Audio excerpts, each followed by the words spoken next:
Um, Perfect. So welcome everyone. It's so wonderful to see many of you joining us today.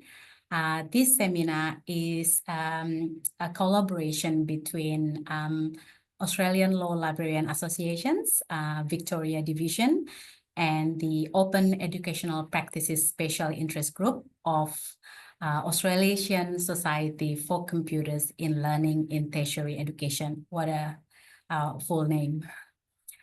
So I am your host today. My name is Reni Polongan, and I am one of the members of the ALLA Vic committee. And I'm also currently working as a senior coordinator, the Library Learning Services team at La Trobe University.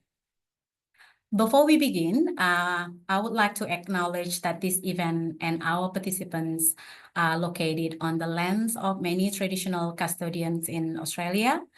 For me, is on the land of Wurundjeri people. We recognize their ongoing connection to the land and value their unique contribution to the wider Australian society. We pay our respects to the Indigenous elders, past, present, and emerging, and extend this respect to any Indigenous participants joining us online today. The idea of this seminar came up when Heidi, our very own law librarian at La Trobe University, gave a presentation about this OER book in the recent ALLA conference in Adelaide. After that conference, we would like to invite Julia, one of the editors of the book, and Stephen from La Trobe e-Bureau, who worked together on the project, to speak to our ALLA members. Then Stephen Chang, who is a member of the special interest group, threw the idea to co-host this seminar. And we say, why not? I'm also excited to note that this team has been nominated for the La Trobe University Vice Chancellor Cultural Awards for the Connected category. And another great news is that this book has reached over 8,000 hits, and it's quite remarkable given that this book only published a few months ago. Before we start asking Julia to have her presentation, I would like to invite Ash Barber from Call USA to give an introduction of the special interest group who co-hosts our event today. Over to you, Ash. Thank you. Yeah, so I'm Ash Barber. I'm the OER Collective project officer at Cole, seconded out from my academic librarian role at UniSA. And I'm also a co-convener of the OEP SIG with Stephen, Jen Hurley, and Adrian Stagg.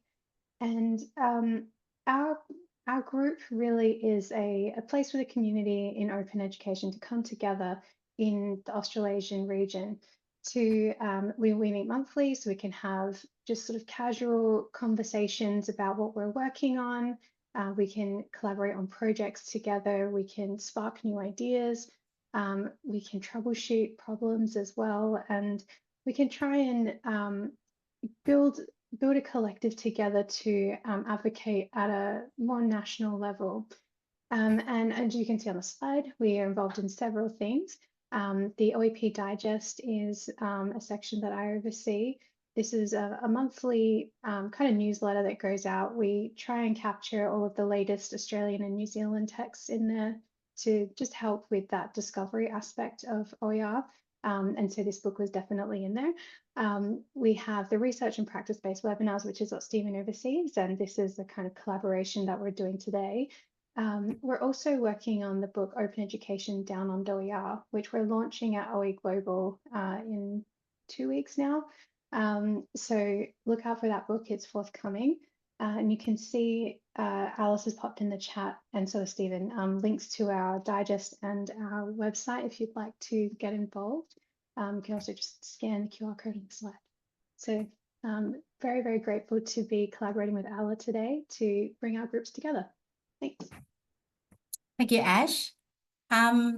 I should also maybe give a bit of overview about the Australian Law Librarian Association, ALLA. So it is the professional association representing the interests of those working in the legal information sector, and the association aims to promote and provide a national focus for law librarianship and to support the interests of law libraries, collection, and legal information services to both legal and public communities.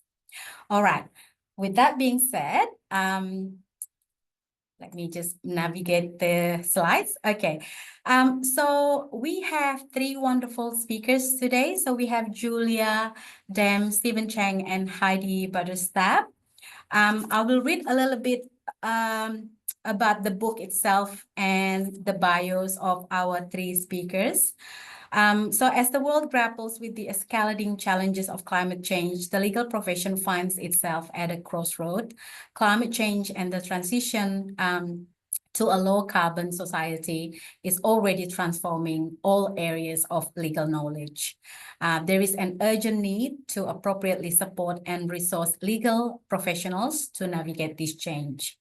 This seminar will explore how legal practitioners, legal academics, law librarians, and open education specialists have collaborated to create a living open educational resources, or OER, to advance these objectives.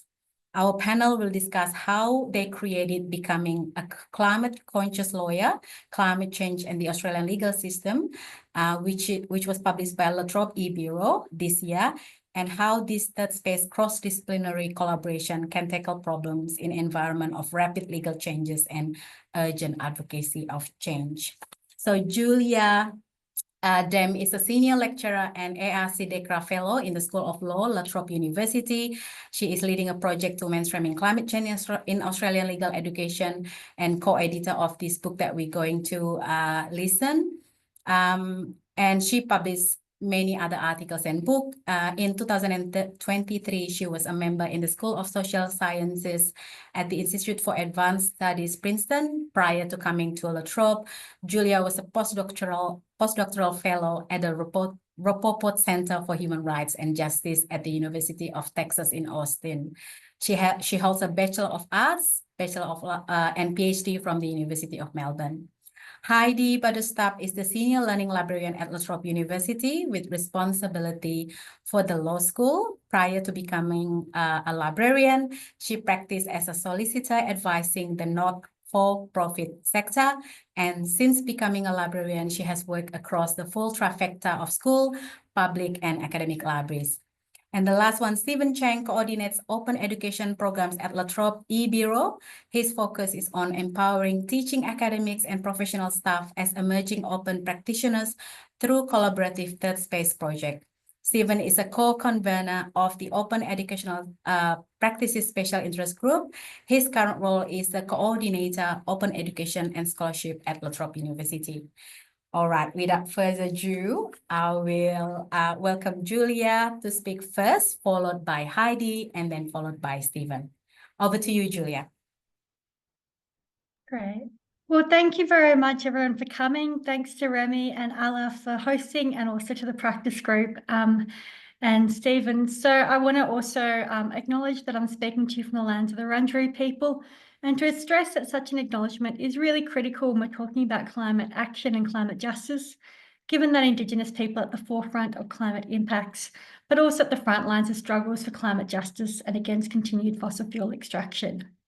There is thus no way we can work towards climate justice without learning from and centering Indigenous experiences, knowledges, and laws. And we really see our work on mainstreaming climate change in legal education as fundamentally intertwined with ongoing efforts to Indigenise the law curriculum.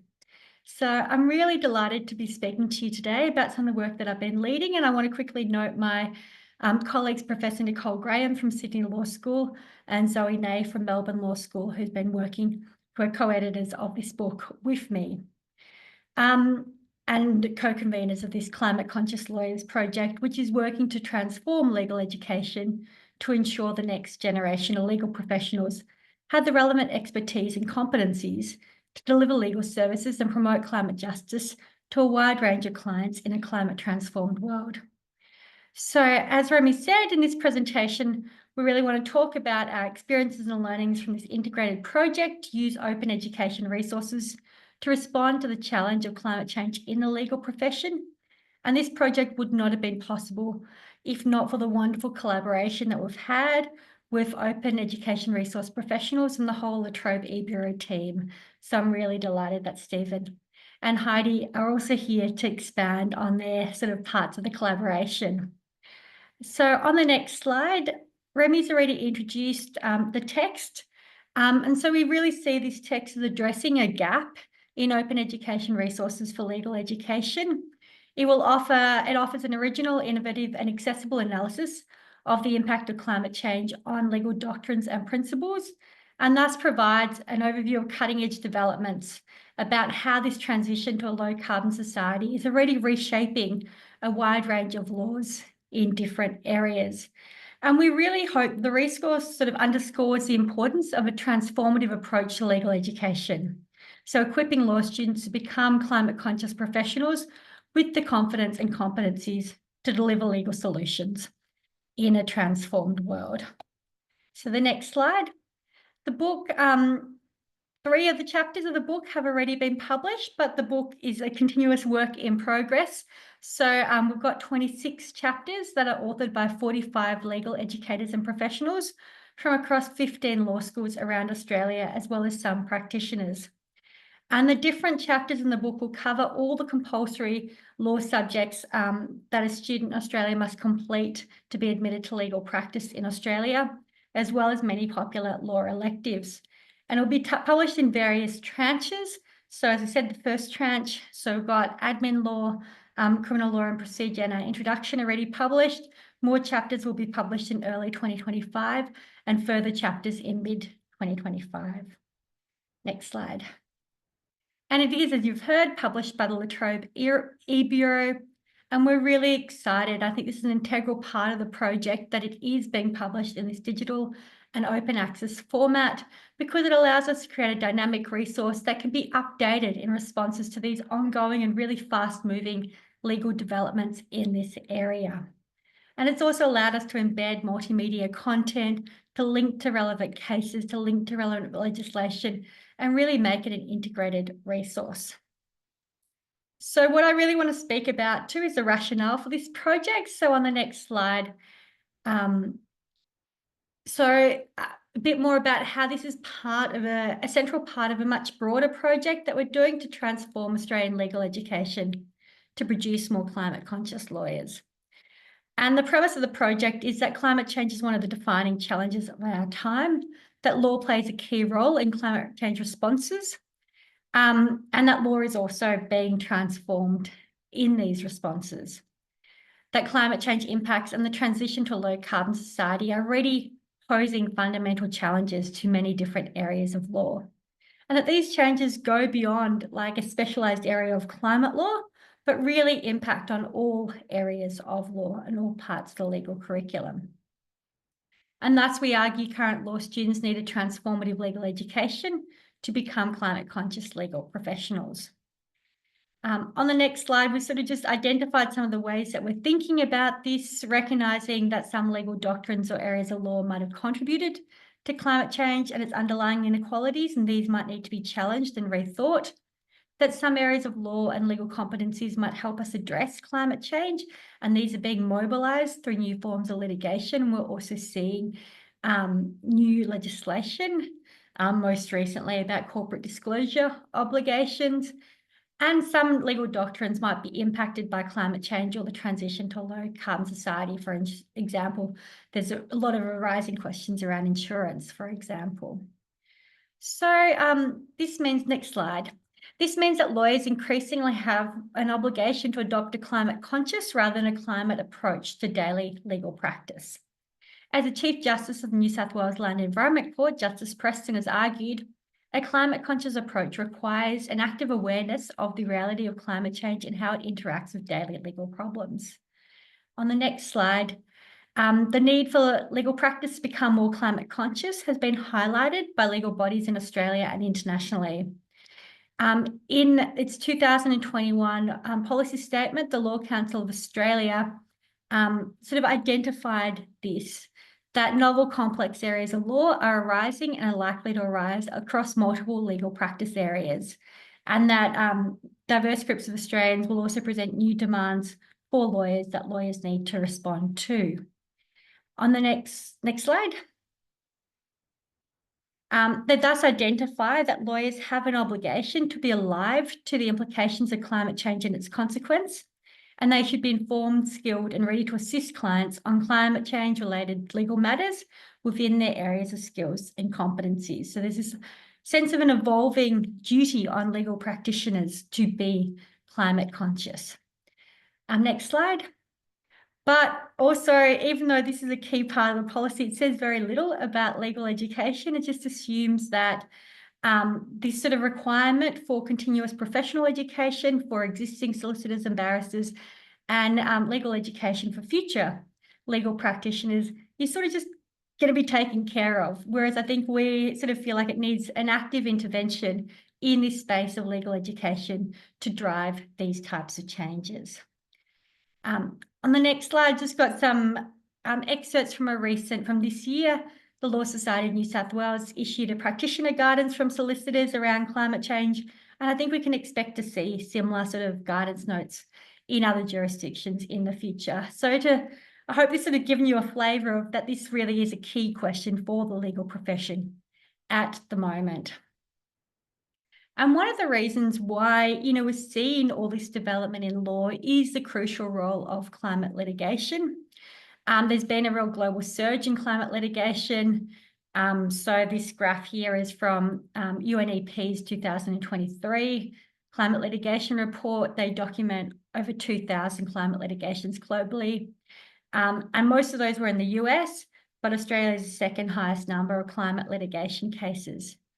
And while the sort of first generation of climate litigation relied primarily on traditional environment law methods of seeking administrative or judicial review of government decisions, in the current sort of waves of climate litigation have become increasingly innovative and raise an increasingly broad causes of action, including sort of public trust, human rights arguments, corporate law duties, fiduciary duties, consumer law, greenwashing arguments, torts. And then through this, we're sort of seeing, a transformation of all these areas of law. The other sort of key development on the next slide is sort of this growing recognition of climate risks. And a lot of that comes out of sort of financial discourses and this task force on climate-related financial disclosures, but this sort of recognition that climate change poses both transition risks, including legal and policy risks, technology risks, market risks, and reputational risks, as well as the physical risks arising from climate change. And given that law is really a mechanism for managing and allocating risk, these questions about how these risks need to be disclosed, who has obligations to manage climate risks, and how climate risks are going to be allocated, I think are going to become an increasingly large subject of legal debates in future years. And we've really seen this in the corporate and trust space. And on the next slide, the other sort of key driver behind these trends is the justice questions around climate change. And for me, this is one of the most important aspects because climate change reflects and reproduces existing inequalities and vulnerabilities. So it's also a key question of equity and fairness. And climate vulnerabilities intersect with and reproduce and intensify existing marginalisations, whether in terms of race, gender, age, with children and the elderly being the most vulnerable, disability and others. And thus it raises key questions of distributive, procedural, recognition and reparative justice. So just to sort of recap, in our introduction to the book, we sort of argue that all lawyers need to be climate conscious lawyers. And we suggest this entails asking a number of different questions about how climate change might impact with different areas of law, how different areas of law and legal competencies might address climate change, and thinking about how different areas of law have contributed to the climate change and its underlying inequalities. Next slide. So in order to have more lawyers who are climate conscious, we need to transform legal education. And this has been recommended by a number of different international bodies. And I think there's a number of ways that we can break down these requirements. Firstly, there's a real student demand for this, for growing climate conscious legal education. law students in particular see the scale of the climate challenge and are signalling that they want to be part of the solution.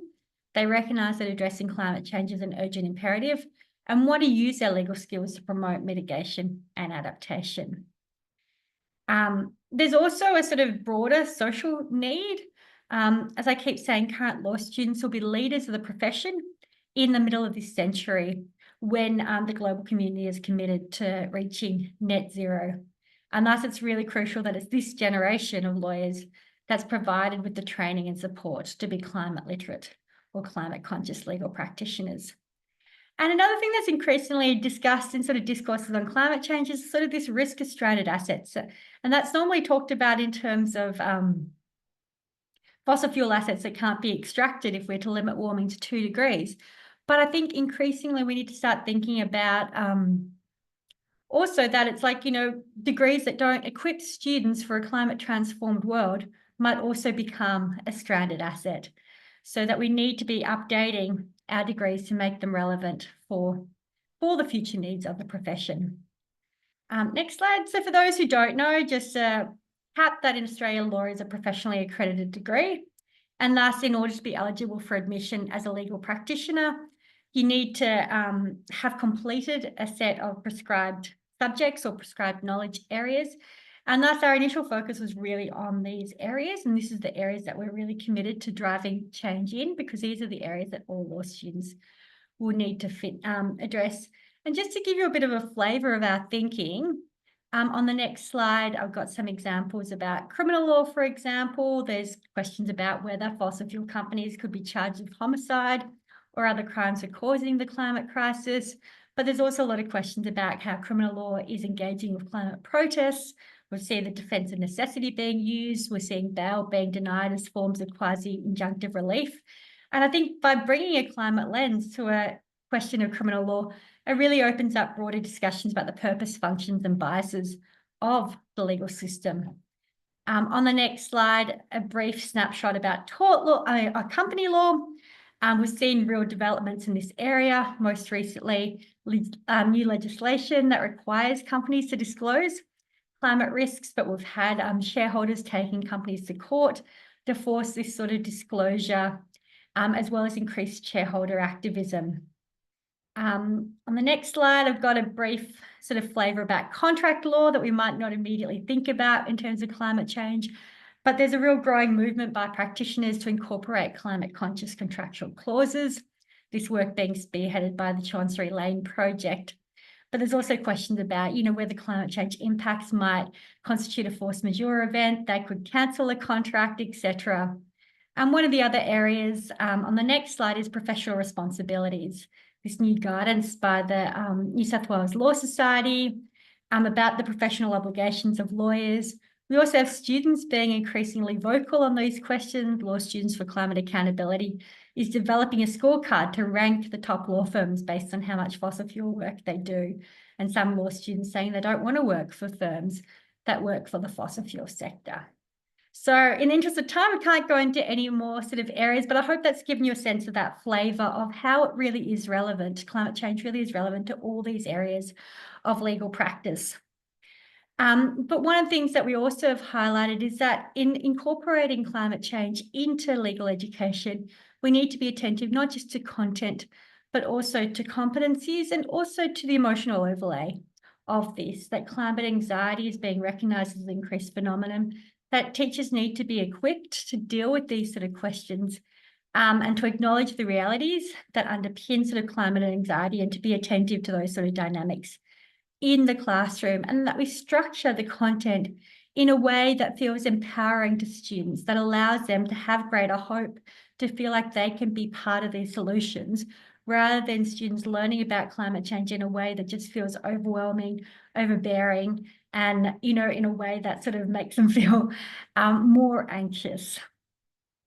So on the next slide, we've identified sort of 3 different pathways towards climate mainstreaming, which we sort of call supplementing, where you just individual teachers might add some climate related content, embedding, or a more centering approach where it's really part of the course structure.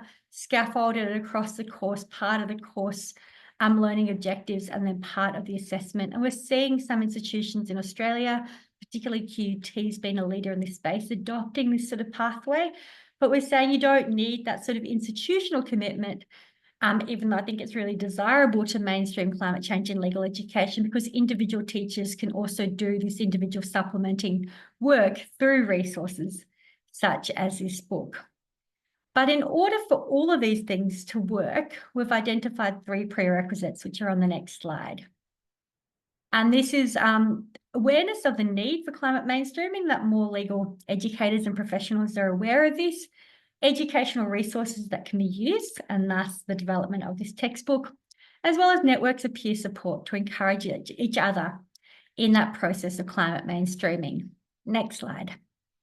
So that's sort of our project overall, is trying to sort of map pedagogical change. We're trying to create these open educational resources, and we're trying to build a community of practice that will support each other in using these resources and drive the take-up of these resources as well. Next slide. So one of the things that we did was a survey in September and October of last year to identify the extent to which climate change is already being taught by legal academics or mainstreamed as part of their core law subject teachings. And it identified that it already is being considered and discussed in many core law subjects. But the survey also on the next slide revealed that several barriers remain to climate mainstreaming, including this lack of resources, including lack of knowledge about climate legal practice, and sort of lack of knowledge about what best practice climate pedagogies are. And so we really see ourselves as addressing this identified need. The survey thus also provided a chance to listen and learn from academics about their experiences and needs, and this enabled us to design the open educational resource in a way that responded to those needs. And it confirmed our intuition that access to resources and being part of a community of practice were crucial to overcoming barriers to climate mainstreaming in legal education. And this sort of aligns with that listen, link, lead approach outlined by Scott and Fullan for leading changes in higher education.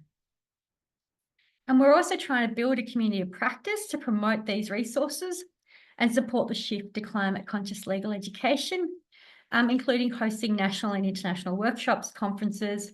We've developed a website. The link is there on the slide for you. We've got some resources as well, and a mailing list to sort of try and build this sort of network. And then finally, because it's been such a productive interaction and collaborative process with OER professionals, the project keeps growing and expanding in new directions. And so one of those exciting new directions that we identified was the need to provide more material to support educators in teaching this kind of content. So we're now in the process of developing an educator's companion to accompany the core text. And this will be the first volume internationally to provide learning resources for climate conscious legal education, including by providing learning activities, case studies, and assessment tasks that require students apply, analyse, and evaluate climate conscious knowledges, but also learning activities to cultivate and develop climate conscious skills, attributes, and competencies. It will also propose ways of formulating subject and course intended learning outcomes to support that process of institutional embedding of climate material in a law degree more generally. So just to wrap up on the next slide, one of our key learnings from this project was that the development of an open educational resource is most successful when it's part of a broader project that both generates interest in and an audience for that resource. And I think there's ongoing work that's needed to drive take-up of this resource, even though we're really delighted about the statistics that Remy identified at the beginning, that it already is being taken up a lot. And we also think this is a really exciting model, and I'm trying to promote it to colleagues in other countries around the world to inspire them to do something similar to sort of promote climate conscious legal education in their jurisdiction. So thanks so much for listening. There's just 1 or 2 references on the next slide for some of our background work that's informed this presentation. Thank you.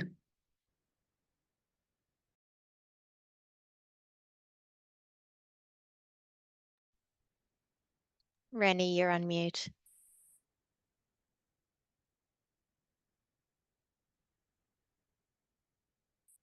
Okay. Am I on mute now? Yeah, we can hear you now. Okay, good. All right, thank you so much, Julia, for that wonderful presentation. I think we should just move on to the next speaker. So the next one would be Heidi. Over to you, Heidi. If you could just go back one slide, that would be This one, yeah? great. Yep, Yeah. thank you. Let me just try to make sure that I've got my slide ready to go. Is it okay now? Yep, that's Yeah, good. perfect. My section is kind of a grab bag of librarian thoughts, starting with just a bit around why it's so good that this is an OER in how it's been presented. Because those of us who are working with textbooks day in and day out, firstly, we know the costs to students are ever increasing. But if you're working with textbooks from a library perspective, you also know that licensing restrictions are getting more and more of an issue. And one way to try to make things more accessible to students is to go into the OER space, which Stephen will be talking about in much greater detail later.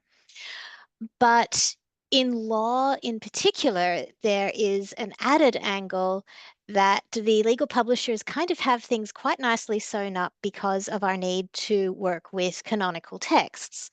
There are subjects that are still teaching out of the 20th edition of a textbook where I learnt from the 14th, for example.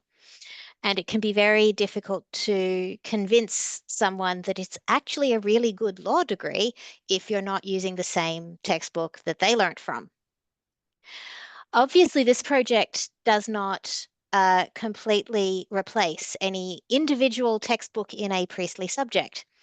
But what it does is create a single textbook that can be used in all of the subjects, whether that's by the various teachers of the subjects as they're working through the ideas in how to begin mainstreaming climate change in their individual subject. The breadth of the authors involved in this subject across Australia is really quite remarkable for the number of different institutions that are involved. It's one of the things that I'm really, really pleased by. But for students, it's freely available on the website. They can download it as a PDF or as an EPUB.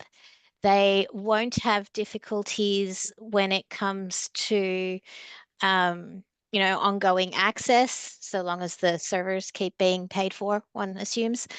But the ongoing access and ongoing updating of this project is one of the really great things about it. And from a librarian perspective, I love having this example that I can give to other law librarians because it is really at this stage quite unique and something that I hope other areas think about this model as well. Next slide, please, Rennie.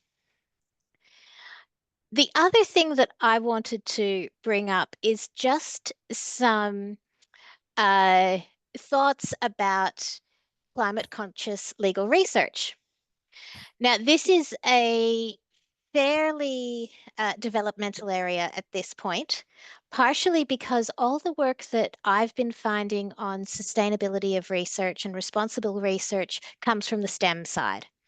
And so it's a lot about field work, lab work, limiting your use of plastics in the lab, etc.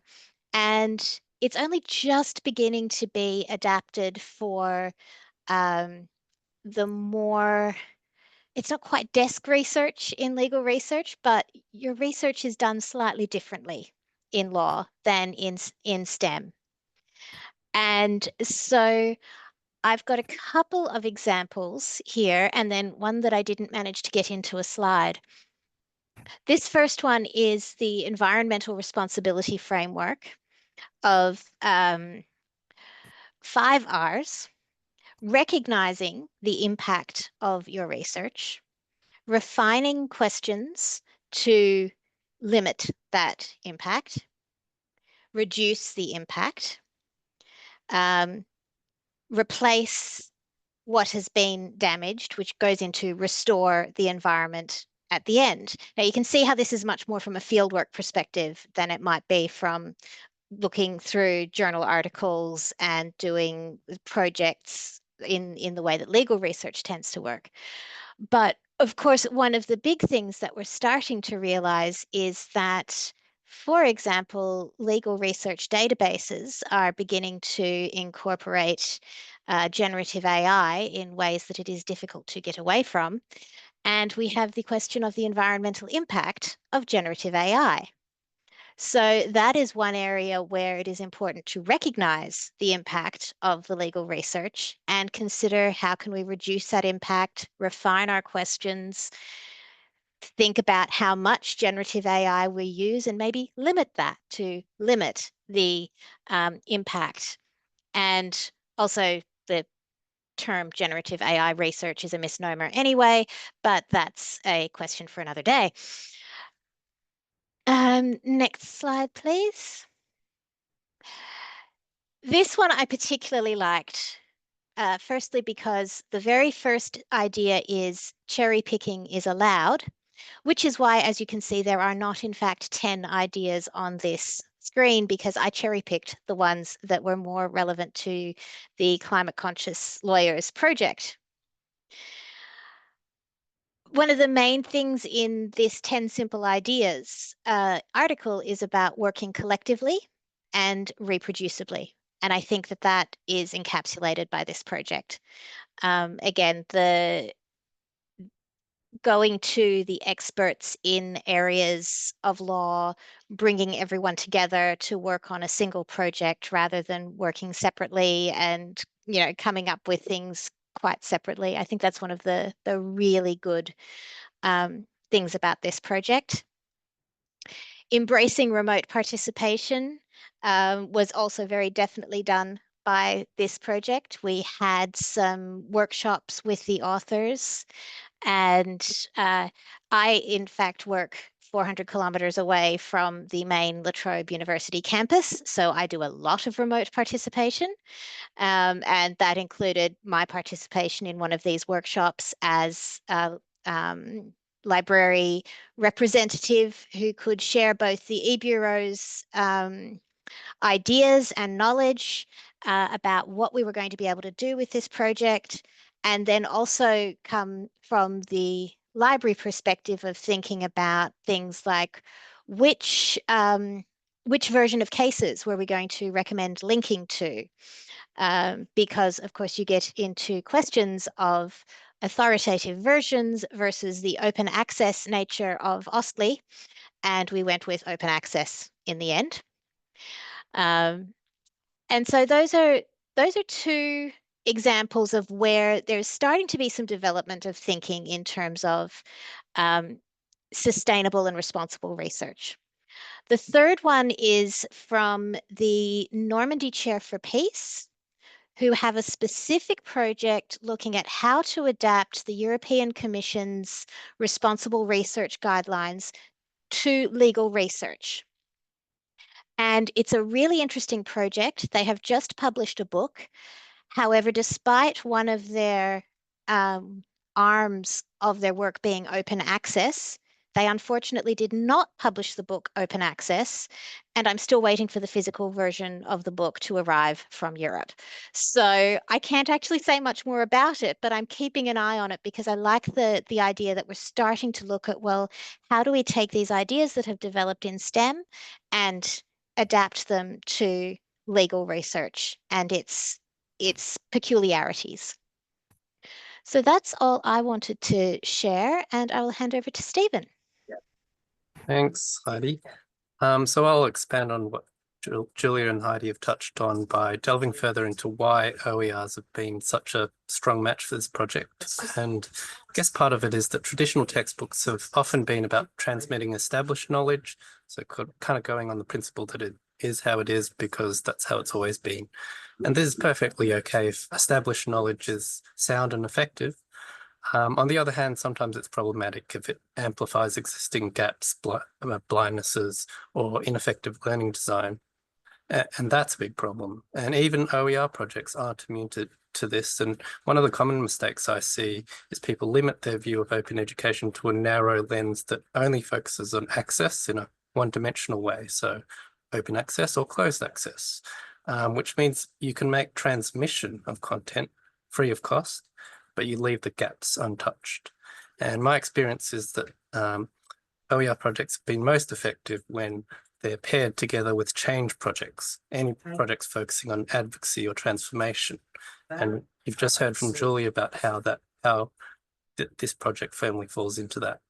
And I think that's where that synergy has been in the flexibility of OER, the agility, and most importantly, the active control that author practitioners or editor practitioners in Julia's case have over the text.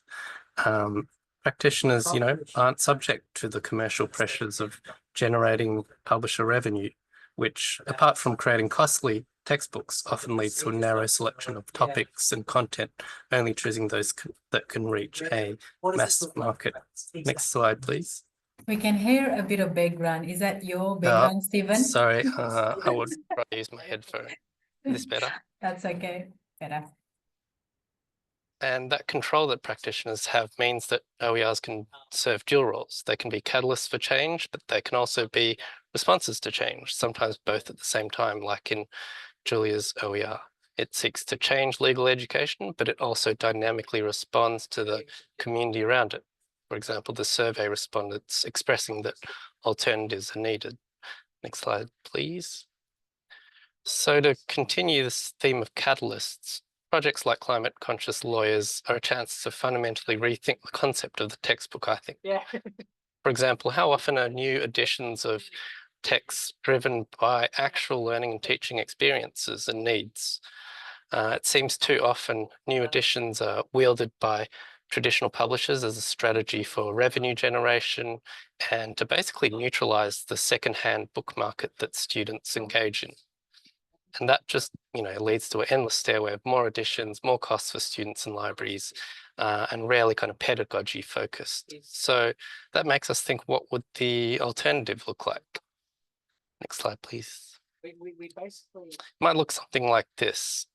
Julia mentioned the multiple tranches of authors and chapters earlier that we publish in a progressive, iterative way. And to explain the significance, we publish it in a cycle. It's not all in one go. If you look at the book right now, in the link that I've provided in the chat, you'll see the first tranche is available and there are more coming. And it means that things are more dynamic. And, sometimes Australian law is slow to change, other times it changes rapidly, but either way, climate change forces the question of change. And one answer to this is this kind of textbook that can be, at the heart of this continuous positive feedback loop of dissemination and evolution of content. And in practice, it has meant that Julia and her editors can go to start conversations at conferences, get immediate feedback on the project, turn this feedback into improvements or even better, new co-authorship invitations, and always evolving it this way and growing the community of practice. And that leads to community-powered OER development through cross-institutional collaboration. And it's particularly appropriate for tackling larger problems at scale. But I think it also maybe partially tackles Savitri's question in the chat that, hopefully all current contributors will continue, but if not, open licensing allows that flexibility that someone else can continue that work. And I think a universally useful lesson from this part of the project has been to, becoming comfortable with disseminating works in progress early and often. that we can all learn something from that. And a key part of this has been the bravery of Julie and her editorial team to try something different, be vulnerable to potential perceptions of the in-progress book as a incomplete work. But we've actually found that this open, evolving nature of it triggers people to engage more in anticipation of forthcoming content. They follow the project, or they even step up to the plate to help to fill those gaps. So I think the project's been successful in promoting living ideas and publishing in-progress texts without sacrificing the quality of scholarship. And peer review's been a crucial part of that. And we found that sharing iterative work has led to better feedback, more co-authors, and significant project growth. And in the spirit of that, we're sharing an open repository collection of reusable artifacts from our project, which I'll share in a second. Next slide, please. Stephen, we just have about 2 more minutes. Okay, I'll try wrap up quick. 10 minutes, yeah, for Sure, question and answers. Thank you. So far, the community that's given life to the text has been legal educators and practitioners, but I think as we implement the text in teaching next year, looking forward to see how we can incorporate students into that loop. One of our STEM open textbook authors created this diagram to show that the endpoint of OERs is actually open educational practices that begins and ends with teaching experience. Next slide. And Julia's mentioned, increasingly vocal law students starting to self-organise. And if we want to empower these students, there's a model called OER-enabled pedagogy, where students co-create OERs with teaching staff. And this is an example from the Open Textbook Library, a US example, environmental justice. And this can support portfolio-based learning, empowering students' emerging professional identities, and giving them a sense of empowerment as, future legal professionals who will actually have to deal with this reality. And we're currently investigating a pilot to create open journals edited by subject coordinators who can publish exemplary student work as OER. I think I'll actually just finish there and open up for discussion. Yeah. All right. Thank you so much, the 3 of you. We do have some questions on chat. I do have some prepared questions, but I think that's more important to have a look at the chat. So the first question is from Jay. I think the first question's kind of been answered by Julia, but areas of law will need to be across climate change. But the second one, she's asking, has the author group met any opposition from the profession? Yeah, so I think there are always stragglers who, or people who are opposed to these type of changes. I think some of it is ideological. Some people might sort of argue that, this is sort of instrumentalizing legal education in particular ways, whereas would respond very firmly that we think these are the necessary knowledges and skills that we think lawyers need to have to be a good lawyer and to fulfill their professional duties in this evolving duty that's being recognised. But some of the other opposition that we've had is just more pragmatic, that the law curriculum is incredibly full. People are worried about how do we fit any further content in, and to which we sort of say it's not about necessarily adding more content in, but bringing a climate responsive lens to the existing content. So, for example, in company law, you need to teach about directors' duties. Then talking about directors' duties to disclose and manage climate risks is a lens that you can bring to that sort of broader legal discussion. So there's ways of sort of incorporating this material that hopefully it becomes an overlay on existing material rather than a burden. And then the other concern has sort of really been about, capacity, that, all academics, law academics are incredibly overworked, really stressed. We've tried to just get things done, time poor, and this sort of, how do I do this? How do I skill up enough to do this? And again, that's why we think that the textbook is such an important resource, because the idea is to make it easy to facilitate people doing that, as well as, like, we're hoping to, my colleague, Professor Nicole Graham's organising a workshop next week in Sydney to sort of talk about and skill share and share experiences, so that we have these sort of opportunities to support one another through that sort of community of practice. as well as sort of being a key part of that project to sort of overcome some of those more pragmatic concerns that people have. Thank you, Julia. The second question is from Savitri Taylor. She's asking, have all of the contributors to the textbook committed to ongoing updating of their chapters? Maybe this is a question for Stephen or Julia, I'm not sure. Sure. So many, but I couldn't say that all have committed to ongoing updates. And it is really rapid. So for example, we had one chapter, under review for a month at the end of last year. And during that, month of peer review process, 2 new cases came out that were relevant to that chapter. So the law is really changing rapidly in this space, particularly due to climate litigation. So, we're about to publish a consumer law chapter, but there's a very significant consumer law case on at the moment about Santos and greenwashing in the federal court. So it does really need to be updated in response to these demands. And like Stephen said, the open access makes that much more possible, that we can just update little sections without having to republish a whole book.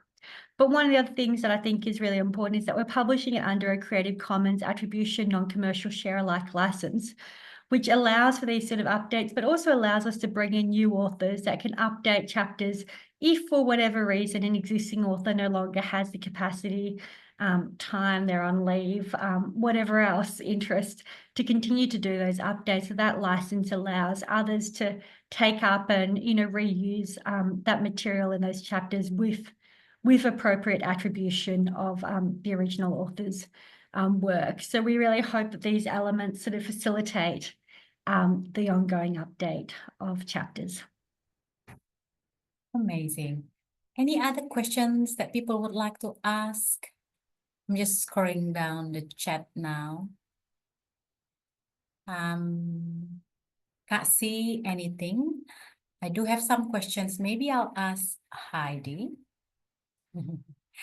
Heidi, we do have law librarians joining us today, obviously, because this is organized partly by ALLA DIC. What advice would you give to other law librarians who might be interested or involved in this kind of project from your own experience? I think the first piece of advice would be have a very good relationship with the equivalent of Stephen in particular, because I think where I've been able to help this project is in what I call a bit of a translating role between the OER side and the law side, because sometimes there's areas where the example of authorized cases versus OSLI was a big one. I could have that conversation with Julia and Nicole and Zoe and then explain to Stephen what it was that we just spent the last 15 minutes discussing, because it's a really specialized area that you're not necessarily going to understand straight away if you're not involved in law. So having those connections to Stephen so that he brought me in on the project in the beginning was really useful. And then also having strong connections with the law academics. I know a number of the authors because a number of them are La Trobe authors, and being available as someone who can be there as that sort of translator when necessary has, I think, been useful.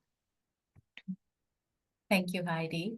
I can see Stephen has put a lot of links on chat. So if people want to read more a little bit about the book, the project, and also the special interest group, please feel free to do so.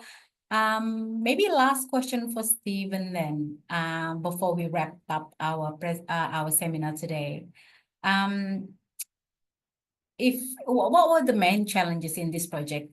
In particular for you, Stephen, because you have been involved in a lot of OER projects, but in this particular project, what would be the main challenges? Probably the scale of the project in terms of it's very ambitious, and that means in particular this multi-tranche timeline is relatively new to the La Trobe e-Bureau's open publishing approach, and we've actually formed our model around the practice from this project. And I guess having multiple timelines and all that just means, yeah, communicating closely in that third space collaboration between people like Julia and her editorial team, open education team, Heidi, having, yeah, close communication, shared documents, and really strong shared sense of mission, project management, and resourcing that project management as well has been crucial. So yeah, I think that's part of it. Yeah. Okay. Anything else to add from each of you before we wrap up? No? All right. Well, thank you very, very much, everyone who's joining us today. It's so lovely to see everyone, and some of you I've noticed, you know, a lot of colleagues from other institutions. Thank you for coming and joining us today. Thank you so much for our three speakers. What a thought-provoking presentation that we have today. And if you do have other questions that you would like to ask to each of the speaker, you've got their contact details. We also will share this event in our ALLA Vic website, so watch out for that. Yeah, lastly, thank you again, and I hope I'll get to see you again at the next seminar. Thank you. Have a lovely afternoon. Thanks, everyone. Thank you.